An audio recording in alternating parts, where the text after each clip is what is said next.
And VGTV1 visit Chakato.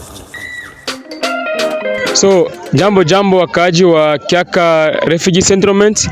So hapa ni visit Kyaka. So tuko na visite mafasi mbalimbali ya mazone mbalimbali. So hapa ni Itambabiniga Central, na mko naona hapa ndio fasi ya mpokero, fasi nye ba refugee wanakiaka pokea machakula ya hapa, ndio wanapokizaka pesa kila kitu. Enjoy kisi mnaona hapa. Hii ndio Itambabiniga fasi ya mpokero. Hapa ndio watu wanapokeaka machakula kila kitu.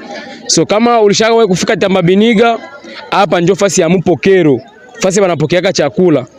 Ya usikose kuvisite TV yetu wanaita Visit Kyaka. So njoo hapa. So tuko ndimia mafasi mbalimbali juu muone mafasi zenye Kyaka iko nayo. Na hapa njoo fasi ya nini? Ya mpokero. Hapa njoo wanapokezaka kila kitu.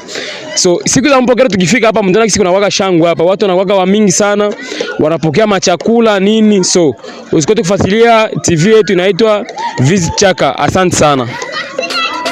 And VGTV1 visit Chakato. Jambo watazamaji wetu wa Visit Kyaka. So na leo tuko Itambabiniga hapa na njoo tuko msenta hapa.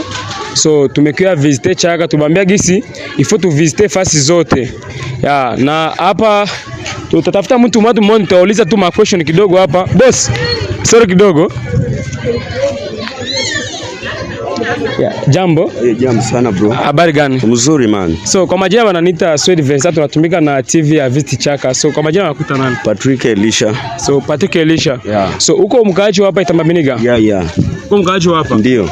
Na sina tutatumika na Visit Kyaka. Yeah. So tuko na visite mafasi mbalimbali gisi tuko hapa mchaka. Ndio. So naona hapa kuna changamuka sana, manyao wanaosha kule. Yeah. So natuambia Itambabiniga inakuwaka vibe yao inakuwaka nini? Itambabiniga iko bia, haina shida, machakula iko, soko ziko hapa chini, mai iko, hakuna shida. Mimi nasikia kama siku za mpokero siku kule chini unakuwa shangwe sana. Tukaa hapa tunaikala tu bia, haina shida, kila kitu kiko. Sawa mkubwa, asante sana, nimefurahi tena kukusikia. So tuko pamoja.